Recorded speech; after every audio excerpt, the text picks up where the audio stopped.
Понеделник 6 октомври, кратки вести во 12 часот.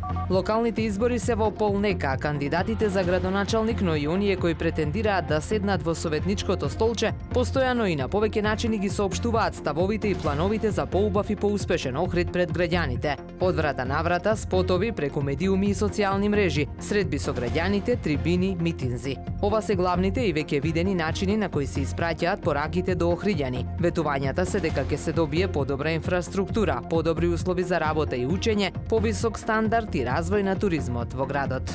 Иако веќе навлеговме во октомври и деновиве имаме релативно студено време, во Охрид и понатаму доаѓаат организирани групи туристи од целиот свет. Најбројни се посетителите од Турција, како и од соседните Србија и Албанија, но повторно на Ривиерава, како и пролетта, се присутни туристите од Германија. Уживаат во прошетките во центарот на градот, ги посетуваат најпопуларните локации, а често ги користат и услугите на охридските бродови за да го погледнат градот од вода и една поинаква перспектива. Охрид зад себе остава уште една успешна сезона, а официјалните бројки по нивното сумирање ќе покажат и точно дали имавме подобра туристичка сезона од претходната, која по сите параметри важи за една од поуспешните.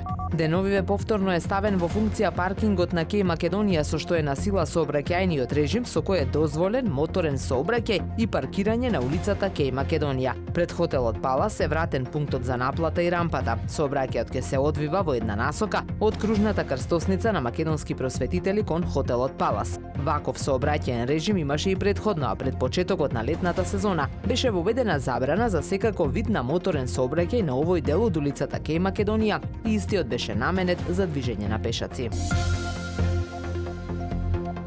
Времето денес променливо облачно со услови за дожд, дува слаб до умерен северен ветер, максималната температура во Охрид до 14 степени. Повеќе информации на ohridpress.com.mk. Уредник и водител на вестите Даниела Спасик, технички реализатор Реджеп Селман.